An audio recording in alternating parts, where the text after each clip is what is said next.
Hello everyone, how are you all? I am Alok. Welcome to my channel track commerce.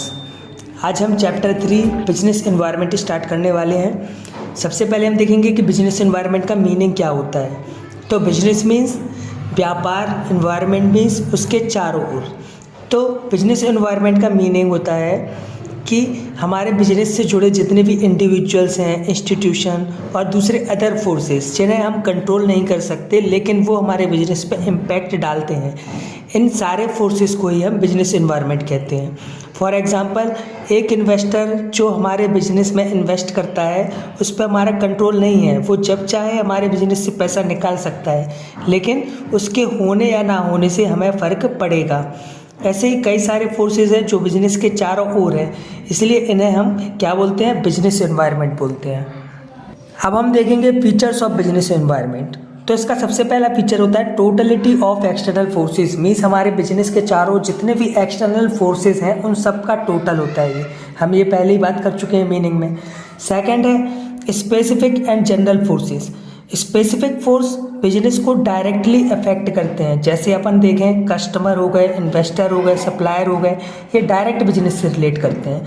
General forces indirectly affect करते हैं, जैसे कि politics में जो कुछ भी चल रहा है, हमारी सोसाइटी में जो कुछ चल रहा है, टेक्नोलॉजी में जो चेंजेस हो रहे हैं, ये इनडायरेक्टली हमारे बिजनेस को अफेक्ट करते हैं।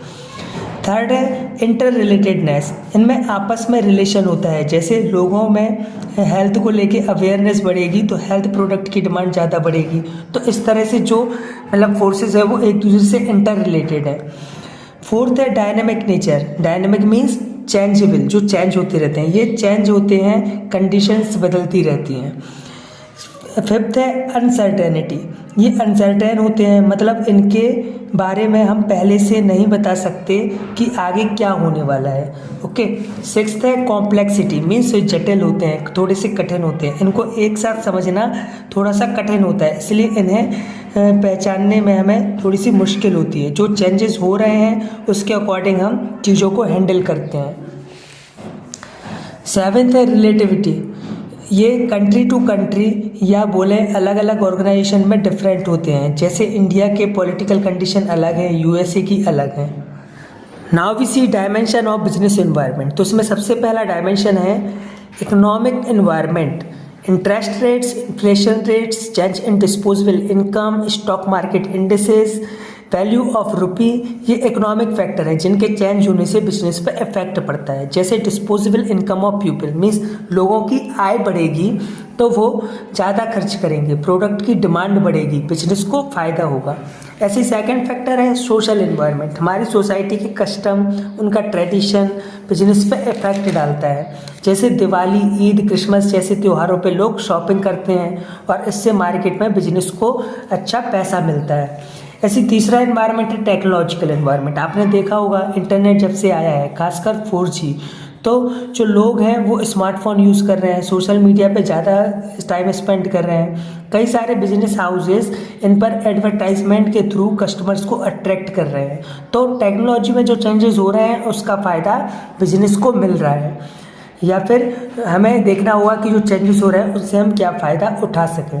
ऐसे फोर्थ फैक्टर है पॉलिटिकल एनवायरनमेंट। जो पार्टी सेंट्रल गवर्नमेंट में है वो कैसा काम कर रहे हैं, इससे भी बिजनेस को अफेक्ट होता है। मानो कि अच्छी गवर्नमेंट है, लॉ एंड ऑर्डर अच्छी तरह मेंटेन्ड है, शांति है, अटैक नहीं हो रहे हैं, दंगे नहीं हो रहे हैं, तो इसका फ़ायदा बिजनेस को मिलता है, क्योंकि शांत माहौल में जो कस्टमर हैं वो खुल के स्पेंड करते हैं।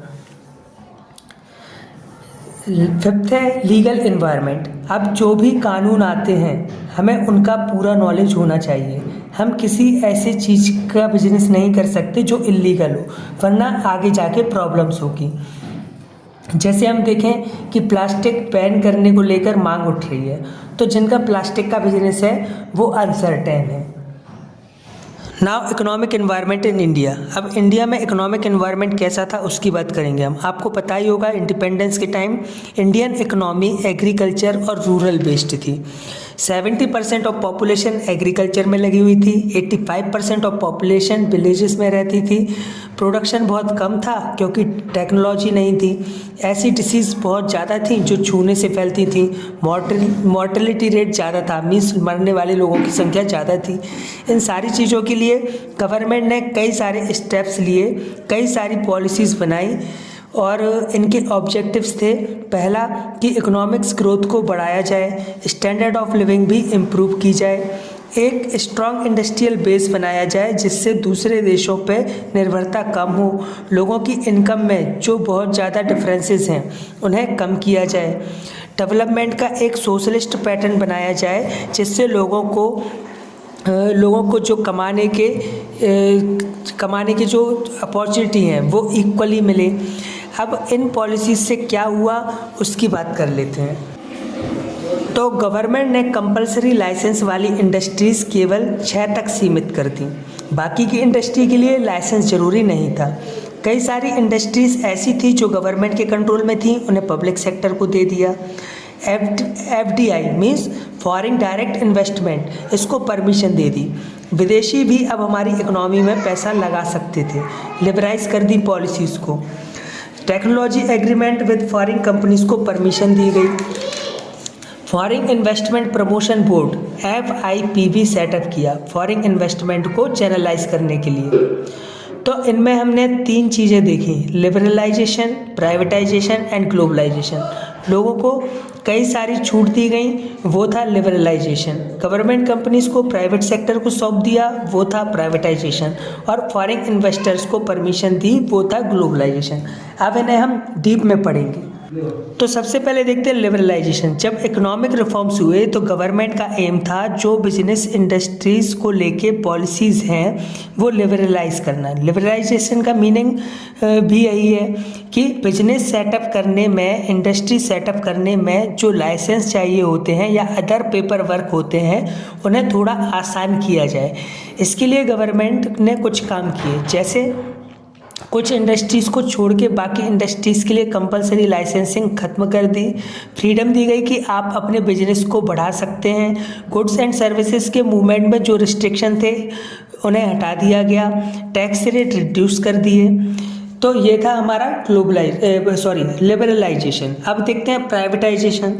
तो इसके अंडर प्राइवेट सेक्टर के रोल को बढ़ाया गया, पब्लिक सेक्टर के कंट्रोल को कम कर दिया गया। जैसे जितने भी पब्लिक सेक्टर थे जो लॉस बियर कर रहे थे उन्हें प्राइवेट सेक्टर को दे दिया गया। अब हम बात करेंगे ग्लोबलाइजेशन की। इसका मीनिंग होता है कि बिजनेस को ग्लोबलाइज करना, मीन्स वर्ल्ड वाइड फैलाना, और इसमें जो प्रॉब्लम आती है उन्हें दूर करना। इसको लेके कई पॉलिसीज़ बनाई गई, जैसे लाइसेंस के लिए जो टफ पॉलिसीज़ थी उन्हें आसान कर दिया गया, टैरिफ रिस्ट्रिक्शन को हटा दिया गया। तो आपका चैप्टर यहीं ओवर होता है। आई होप आपको अच्छे समझ आ गया होगा। Thank you so much for watching the video.